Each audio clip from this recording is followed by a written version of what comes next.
Rendez-vous avec émission Yassika. Concept Yassika.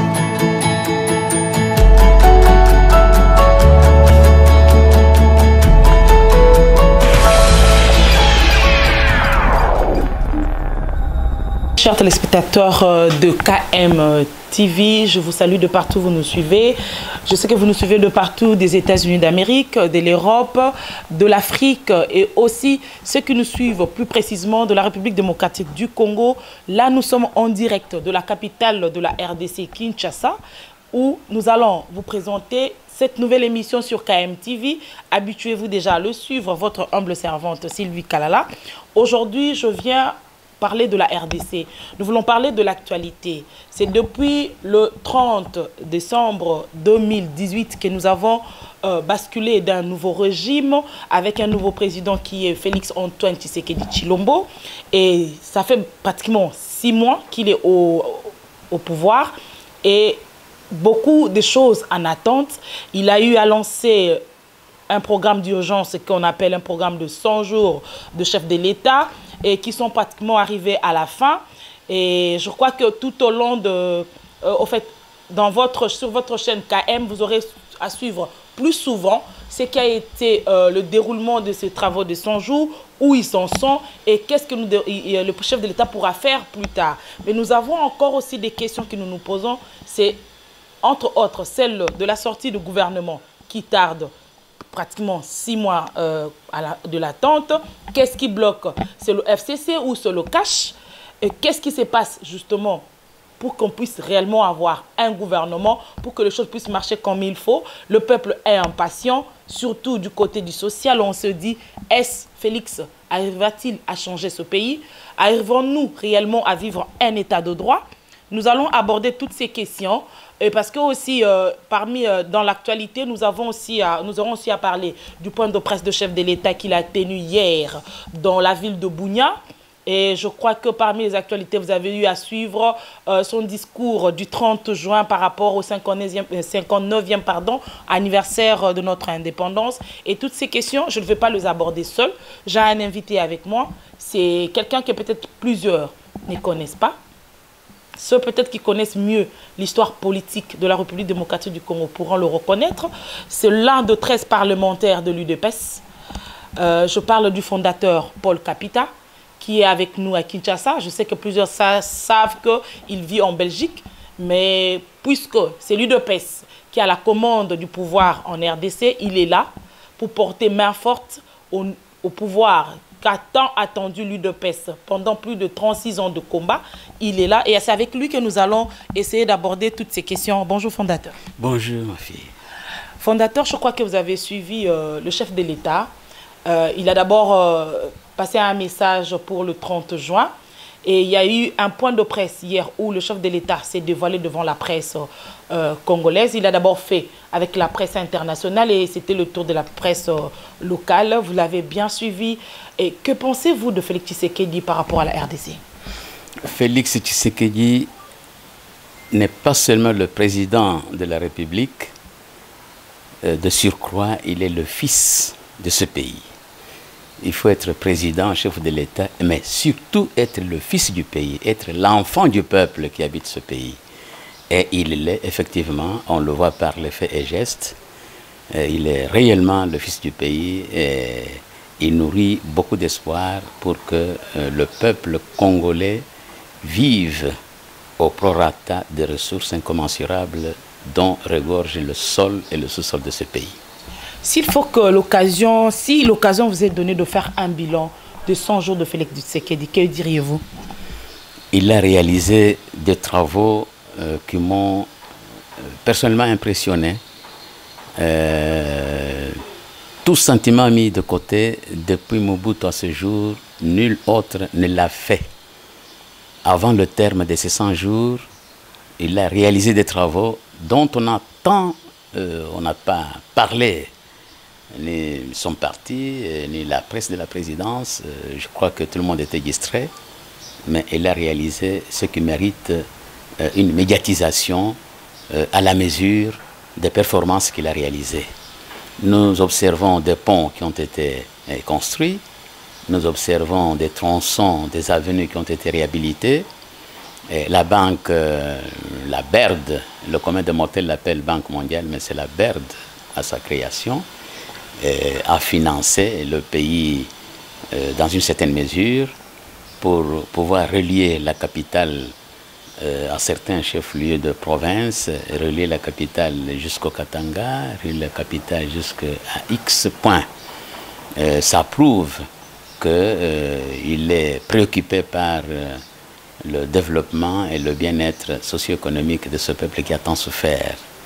Il y a également l'accroissement des recettes au trésor public, ce qui fait que l'orthodoxie financière s'avère être de pratique, ce qui n'était pas le cas. Et il y en a qui accréditent dans l'opinion que dans le courant du mois de janvier, Félix Tshilombo, chef de l'État, a consommé déjà tout le budget, toute la dotation qui était accordée à la présidence de la République. C'est vraiment un sujet qui a vraiment suscité beaucoup d'encre. Oui, l'opinion nationale, le peuple en particulier, et surtout la jeunesse, puisque le pourcentage de la jeunesse dans ce pays est le plus élevé. C'est le propre des pays sous-développés. Les gens ne vivent pas longtemps du fait de la misère. Or, en Europe, les gens vivent longtemps parce que l'État s'occupe du quotidien de tous ses concitoyens, dans une certaine mesure. Les Congolais devraient retenir ceci. Au lendemain de sa prestation de serment, l'actuel président de la République prenait possession de ses fonctions de chef de l'État, président de la République. Il va trouver une situation financière calamiteuse. Nous sommes en janvier. Le 25 janvier, l'ancien régime, au niveau de la présidence, avait déjà consommé 82% de sa dotation. C'est une calamité, ça. Mais l'actuel président de la République n'a fonctionné qu'avec les 18%. Et grâce aux 18%, il a réalisé les travaux auxquels tout le peuple congolais a assisté. Et le Congolais a vécu les réalisations de ces travaux. C'est hors du commun, on n'a jamais vécu ça. Et c'est tout sentiment mis de côté que je le dis à plus d'un titre, homme politique et économiste. Fondateur, nous parlons un peu de cette coalition entre le FCC et le CACH. Apparemment, c'est une coalition qui bloque les choses. Nous sommes pratiquement au 7e mois depuis l'élection de Félix Tshisekedi, depuis qu'il a pris la commande. On sent que Félix est bloqué. Il ne sait pas mettre un gouvernement en place. Je crois que c'est le FCC qui fait ombrage à Félix Tshisekedi. Quand on parle de FCC, je parle de Joseph Kabila. Fait-il ombrage à Félix Tshisekedi pour pouvoir mieux faire les choses? Puisque certains disent aussi que Félix Tshisekedi est la marionnette de Joseph Kabila. Que diriez-vous de cette situation? Parce que, qu'on se le dise, la machine est quelque part bloquée. Oui, marionnette, je ne le dirai pas parce que je peux prétendre connaître, maintenant je parle d'un individu qui s'appelle Tshilombo Tshisekedi Félix. C'est un jeune homme qui a beaucoup de personnalité. Et toute proportion gardée, c'est son père craché. Cela étant, il ne peut pas être une marionnette. Ça, c'est un des deux. Le CACH FCC, c'est une coalition. Ce n'est pas une alliance. Ça ne se retrouve nulle part dans la Constitution.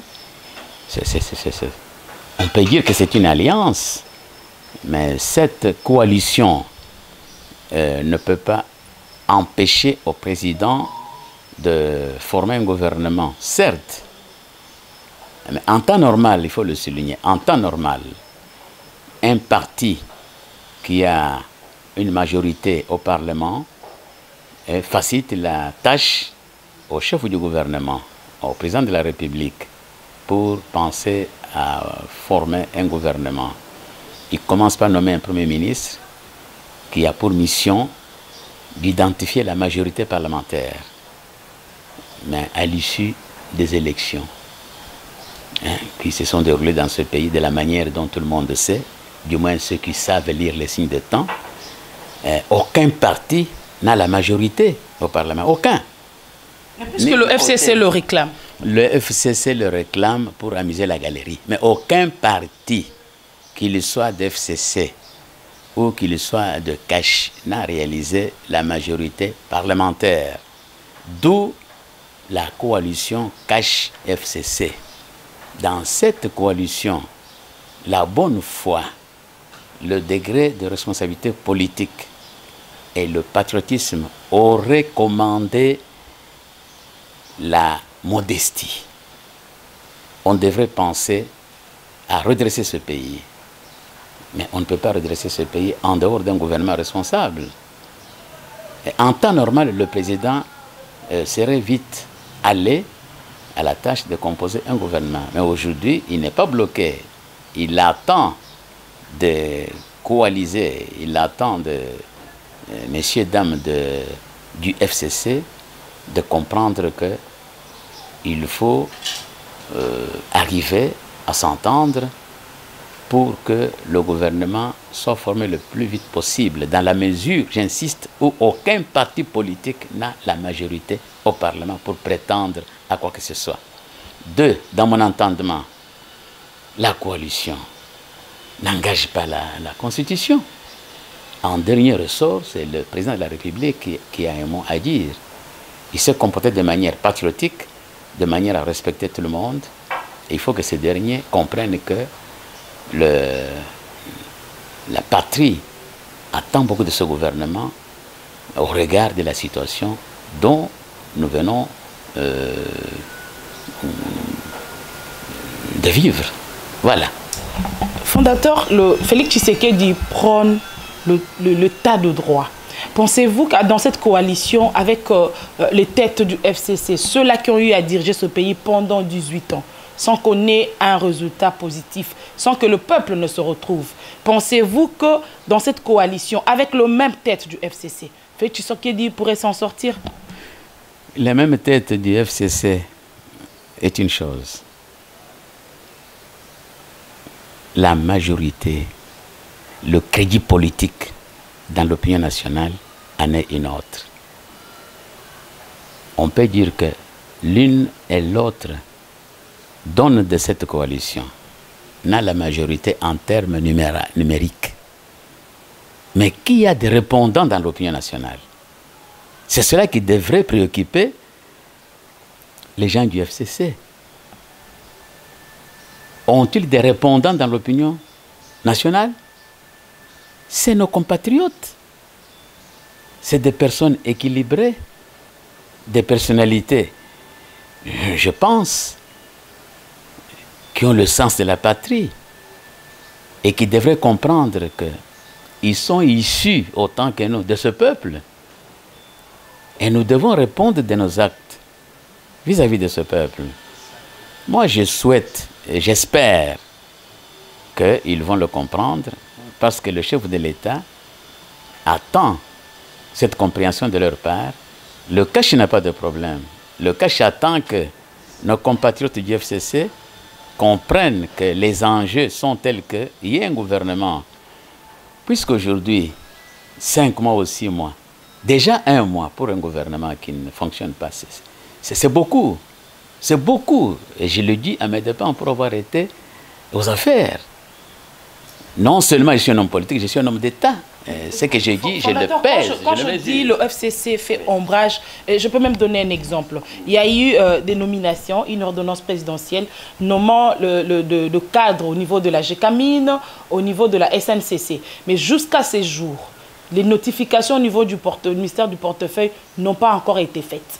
N'est-ce pas là un de blocage venant du FCC? C'est une ordonnance du chef de l'État et le ministre qui est là au portefeuille ne fait toujours pas, comment ne notifie toujours pas les nouveaux nommés.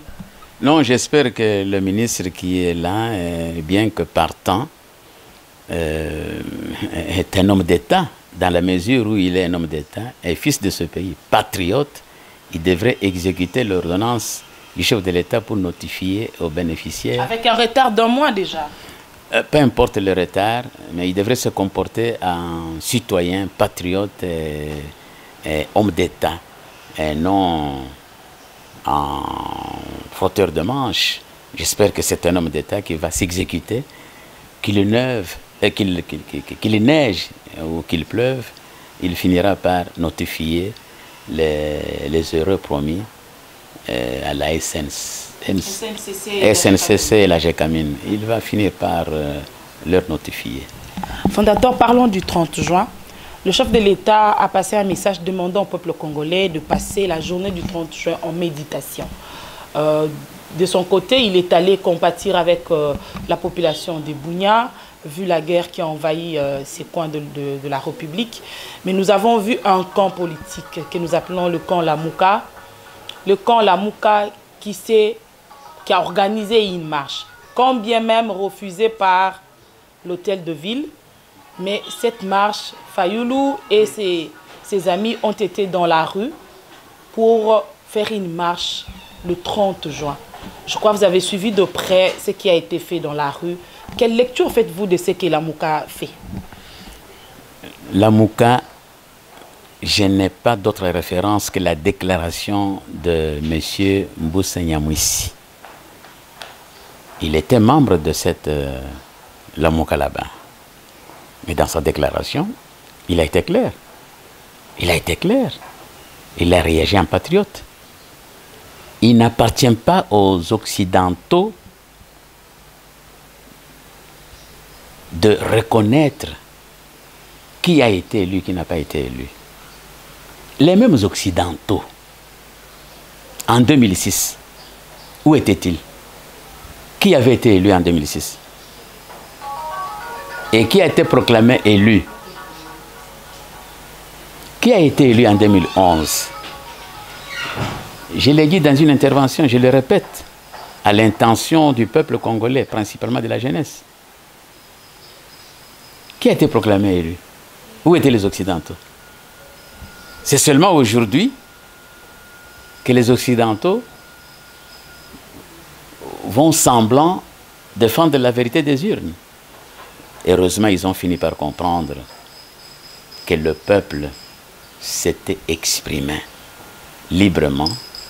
Les États-Unis nous soutiennent, certains, la Belgique nous soutient, nous qui? Le peuple congolais. Le peuple a choisi qu'on laisse à ce peuple le soin de désigner librement, démocratiquement ses dirigeants. Heureusement, ils ont compris. Les États-Unis se trouvent être le leader du monde. Et nous croyons que ça, c'est un discours qui appartient au passé. Que Lamuka laisse ses élucubrations, rejoignent les autres compatriotes et qu'ensemble nous puissions diriger ce pays. Avant, l'ancien régime avait interdit à M. Katumbi de revenir au pays. Mais l'actuel président de la République a décrispé la situation politique.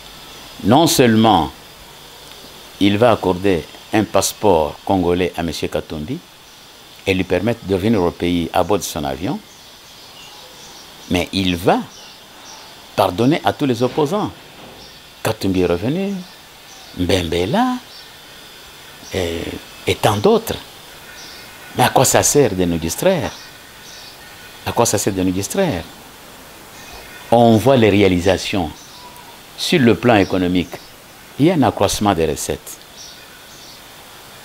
dans l'Institut d'émission. Sur le plan le plan politique, il y a des crispations totales de la vie politique. Dans tout ça, là, Lamuka n'y croit pas, il continue à réclamer la vérité des urnes parce qu'il fallait lui convaincre que c'est lui qui a gagné les élections. Mais c'est une distraction.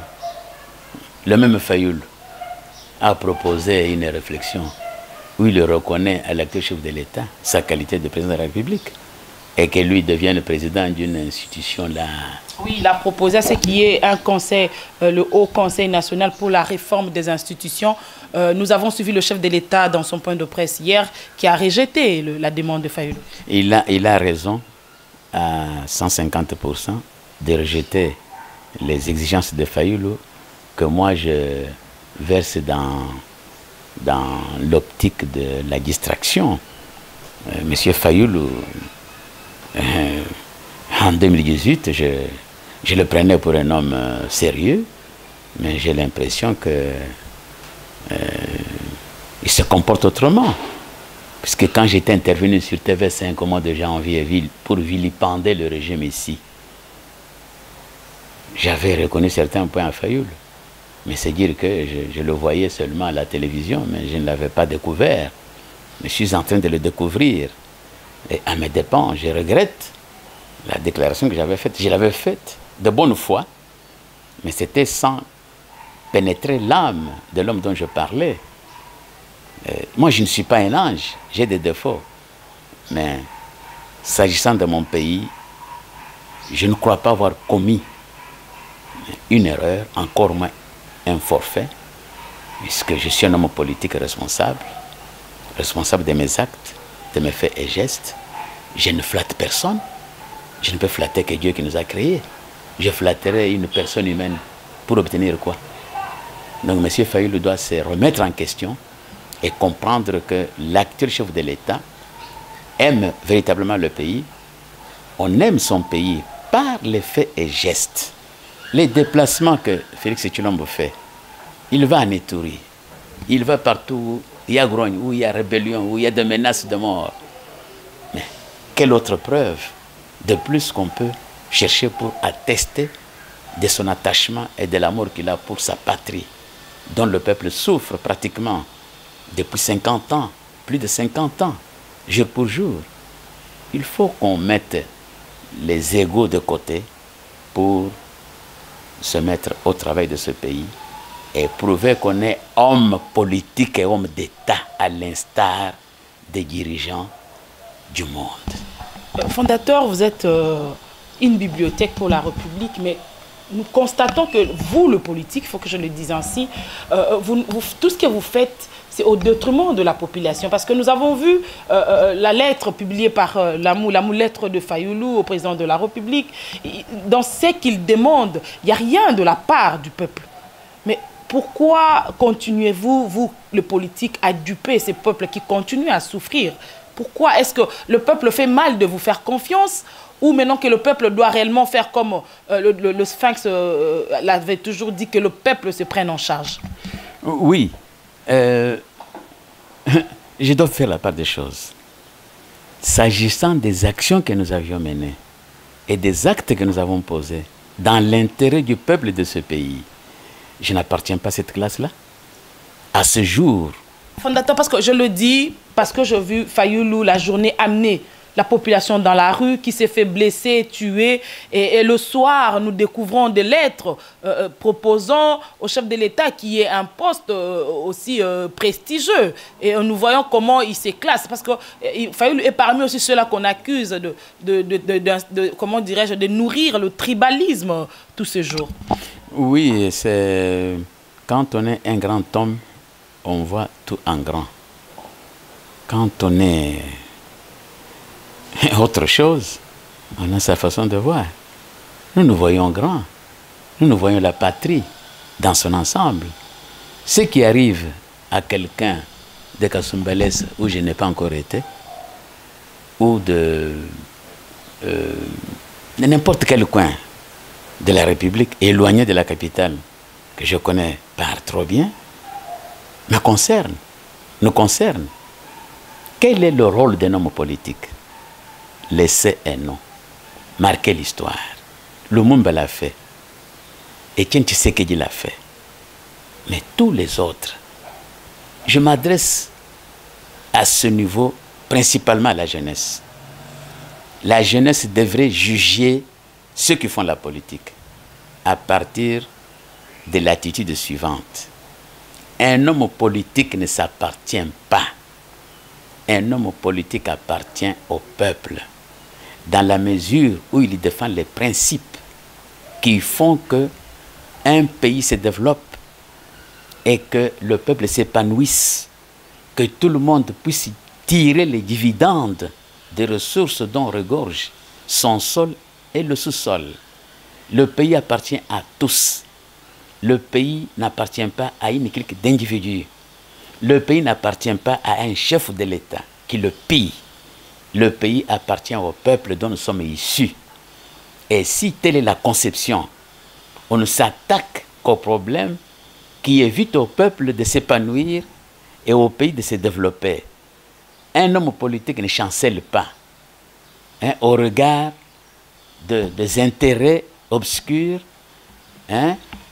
qu'il envisage d'obtenir. Un homme politique est constant dans sa conception, dans sa manière de voir les choses, dans sa vision politique. Et nous devons aspirer à la grandeur. Si les Occidentaux se moquent de nous, c'est parce qu'on manque d'hommes politiques de qualité. Et nous travaillons à cela. La jeunesse devrait travailler à cela, interpeller tous ceux qui divaguent. Les 18 ans que ce peuple congolais vient de vivre, ajouter à ces 18 ans les dernières 15 années du président Mobutu, mais ce peuple est mûr, au point que plus personne ne peut venir se jouer de lui. Comment peut-on projeter une marche à la date du 30 juin? Comment peut-on se permettre cela? Il semble qu'en 2006, tel était le cas. Ceux qui avaient menacé de mort, ceux qui auraient les velléités. Là, vous parlez de Jean-Pierre Bemba. Ah oui, oui, de marcher le 30 juin. L'UDPS avait perdu 10 combattants. Et comment peut-on avoir une mémoire aussi courte? Et aujourd'hui, il condamne Félix Tshisekedi d'interdire la marche. Mais si Félix Tshisekedi avait autorisé cette marche, je crois que je serais rentré en Belgique. Heureusement qu'il a eu la même vision que moi. Il a agi en politique chevronné, en président responsable, chef de l'État responsable. Et il marque le point à chaque occasion qu'il devrait le marquer. Et je suis très heureux de constater que je ne l'avais pas vu. J'avais dit à mon cousin ici, chez qui je suis, si le chef de l'État laisse faire cette marche, c'est qu'il aura tapé dans le panneau. Heureusement que nous communions aux mêmes idées. Il a agi en homme responsable et c'était légal ce qu'il a fait. Fondateur, nous sommes en train de finir tout doucement. Et là, je voudrais dire, si l'occasion vous est offerte de faire une configuration du gouvernement qu'attend le peuple congolais, quelle configuration donnerez-vous? Le gouvernement auquel s'attend le peuple congolais cette fois-ci devrait être le reflet du gouvernement que Tshombe Moïse avait mis sur pied. Un homme politique, c'est quelqu'un qui a un idéal pour lequel il peut accepter de mourir. Il entreprend des actions susceptibles de lui permettre d'atteindre cet idéal. Un simple politicien ne voit que poste et élection. Mais il faut donner un contenu à un poste. Moi, j'aimerais voir ce gouvernement composé des patriotes. Il ne faut pas nécessairement privilégier le diplôme universitaire, puisque ce diplôme peut être obtenu à l'issue d'une formation dans une université sérieuse. Je ne parle pas du Congo, dans une université sérieuse où on ne corrompt pas le professeur, puisqu'ici tout est monnayé. Tout est monnayé. Un bouche-trou peut obtenir une licence. Un bouche-trou peut avoir une diplôme de graduat. Un bouche-trou peut terminer les humanités. Mais ce n'est qu'un bouche-trou. Dans le même temps, il y a des individus qui ont été formés dans les meilleures universités occidentales. Mais ces individus, de par leur comportement, ont prouvé qu'ils n'ont aucune dimension politique dans leur subconscient. Ils se sont comportés comme des singes grimpeurs, pour emprunter le terme à Nietzsche, des singes grimpeurs qui grimpent les uns sur les autres à la recherche d'une nomination ou à la recherche de profits, d'intérêts d'ordre matériel ou financier, au détriment de leur propre pays, de leur propre peuple. On les assimilerait aux bêtes qui bougent leur queue, pourvu qu'ils tirent les dividendes, qui ne peuvent les servir que pour un temps. Mais un homme politique a une idée qu'il défend contre vents et marées et un projet politique qui fait que son nom demeure éternel. J'aimerais que ce gouvernement compte en son sein des hommes politiques. Il ne faudrait pas qu'on privilégie le diplôme universitaire. Des hommes politiques expérimentés, bien sûr, mais quand même instruits et cultivés. Si on va se fier à des individus qui ne présentent que le diplôme universitaire, obtenu en Europe, tout ça, c'est des vrais diplômes, mais qui n'ont aucune once politique dans leur caboche, le chef de l'État risque de regretter. Il faudrait qu'il fasse l'opposé de ce qu'on a vécu 18 ans. Nous avons combattu Mobutu et il s'entourait des universitaires bien formés, mais qui n'étaient que des singes grimpeurs. Ils volaient, mais pas dans les proportions vécues tous ces 18 ans. Ça, c'est hors norme et unique de par le monde. On n'a jamais vécu ça. Merci beaucoup, fondateur. Très chers téléspectateurs de KM TV, vous venez bien de suivre là, c'était le fondateur Paul Kapita qui a essayé un peu de brosser l'actualité depuis le 30 juin jusqu'à ces jours.